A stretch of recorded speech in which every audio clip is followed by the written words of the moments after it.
Good day, everyone. This is Sinclair from CollabEdge Solutions.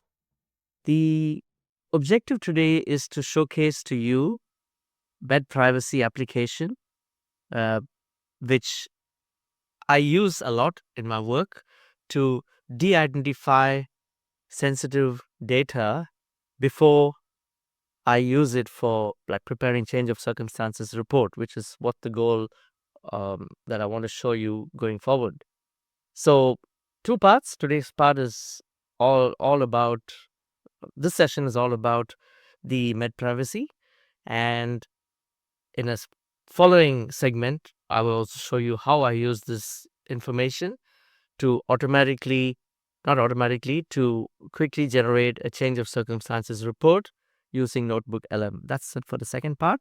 So let's dive in straight to the first part, and we will go straight into the document that we are going to actually de-identify. Okay, so if you look here, this is occupational therapist functional assessment report, where it's justifying that James Hartley requires more funding for a meal plan as well as for support workers. Okay, that's what it is. So this you can see is the original document. Of course, the names have been changed. Okay, and we will go straight into the application. So what we do is, this is the interface that you see. There's the process. This is where you add your files. You can also add a folder. Once you finish with it, you can also remove it, clear all. This is the execution window, as I like to call it. So this is the run de-identification. And here is the processing log. Okay, so this is where the log shows up when you're running it. This is where the database that I just mentioned to you about is sitting.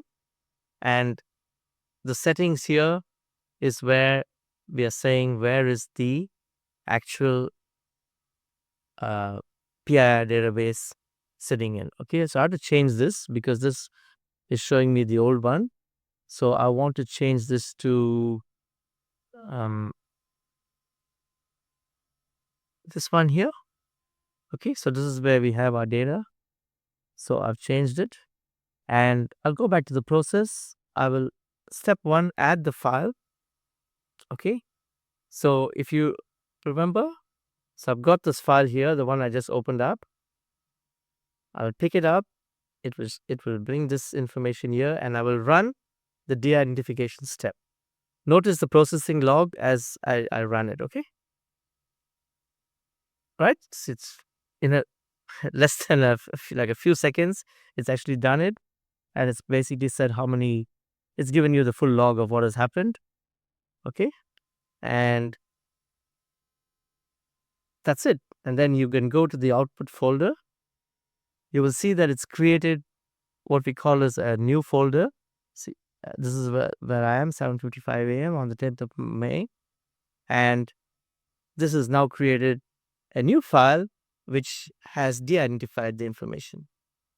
Okay, so you can see here that the names, the NDIS number, and the name across the whole document. So just imagine you have multiple documents of justification. All that, the same thing will happen. So this is showing you the de-identified information. So in summary, I would use this now, right, to do for the next part, where I will share with you how I do the change of circumstance report. So in summary, this is what you saw. Okay, the before and after. This was the document. It had all the information of the participant, and then after, it was fine. It didn't have anything. Okay, so that's the end of my demo for this part one. Thanks for your attention, and look forward to the next episode.